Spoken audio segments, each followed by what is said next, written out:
This is evaluation question 1. In what way does your media product use, develop or challenge forms and conventions of real media products? Conventional media products are what the audience expect to see, and these differ depending on the different forms that are used or dependent on the genres and the meaning that are created from these texts. Although the audience have different perceptions of different conventional texts, and by their own reading they decide how they perceive different texts that are shown to them. And I believe that this is due to the fact that different people have different ideology. Different people, different groups of people, individuals, often within institutions and the society that we live in. So normally this is seen as quite a cyclic process, which involves the producer, the audience, and the reality, the original image. And obviously, as I said, based on how an audience perceives the reality shown to them by a producer, representation is made. Also, wide angles and shots are used for variation and to bring different connotations to a music video, as well as close-ups, which act as reaction shots. Fast-paced editing and shot length can be used to give an authentic look or to keep in rhythm and beat with a song.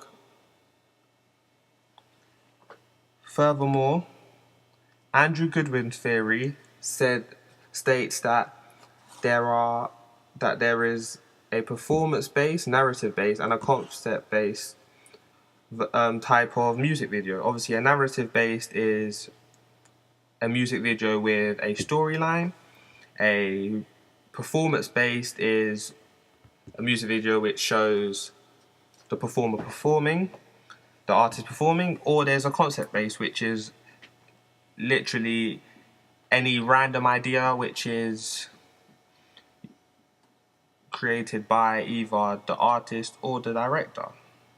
Now, music videos can also work in a linear or a non-linear narrative, and obviously this is largely affected by the editing, and they also follow a continuous pattern or a discontinuous pattern, which depends on the genre and the song type. Lighting is key depending on the genre, as the hip hop genre normally has. I would say the hip hop genre normally has its fair share of both either narrative or performance based videos, obviously normally focusing on the frontman or the artist, with normally short takes and quick edits and cuts to focus on the different material possessions that one artist may have.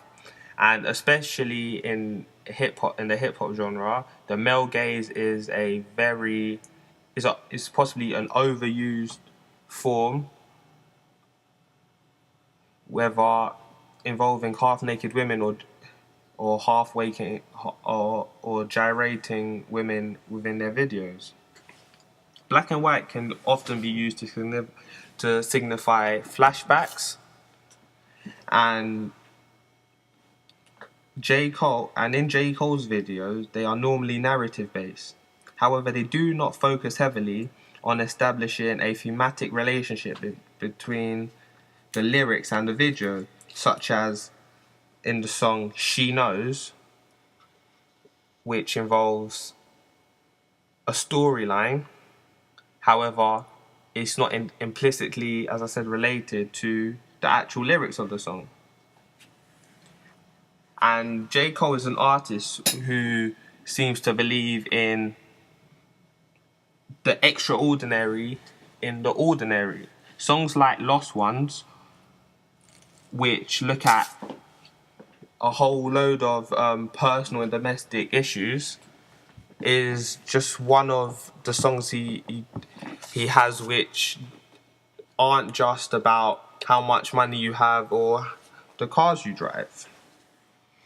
Okay, furthermore, in our video, we have used both performance and narrative-based sections. And we have fast forward, and we've also fast forwarded clips to add different effects and meanings. We try to incorporate lighting as a key element and various camera angles and shots. Also, in our digipack, we were able to put we tried to follow much of their conventions. On the back, you would usually find the track list, a barcode, possibly the copyright laws, the artist's website, Twitter page, Facebook page, fan page. As social networking is becoming more and more popular all the time, as well as the record label, and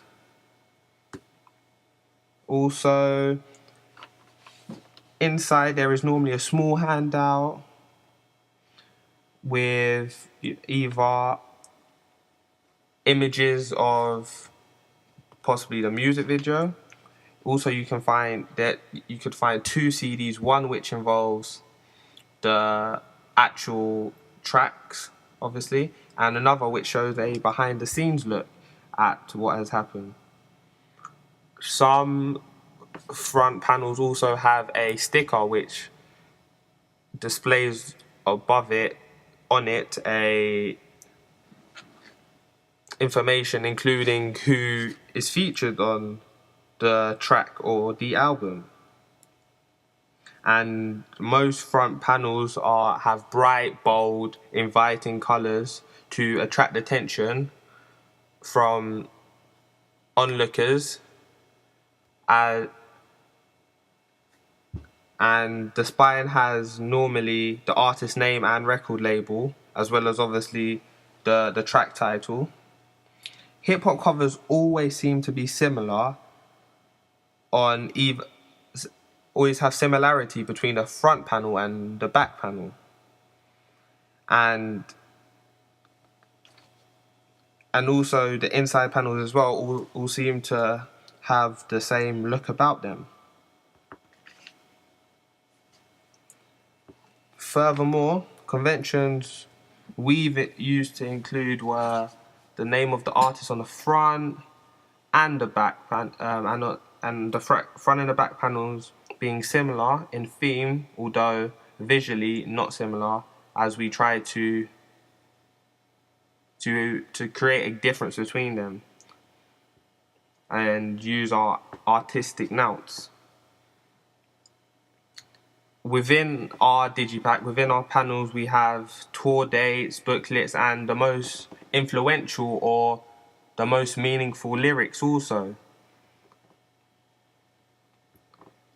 With our magazine advert, again, we try to follow the rules and conventions which we often saw during our research. This includes big, bold titles, which include the artist's name, reviews with star ratings from recognized magazines and websites, the artist's Twitter and Facebook, a web address for the artist to find out more information about them. As I said, their Twitter and Facebook. Of course, the album, the artist's record label, and we tried to employ font variation when we saw fit, so it didn't all look too similar, and we did differentiate a bit. And of course, we also had information about the album, and by that I mean, obviously, we included release dates, either if it was out now or the option to pre-order.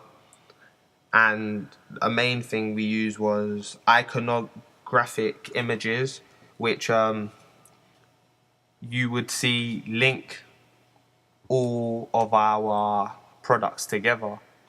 And I think is something that you can clearly see used by many artists.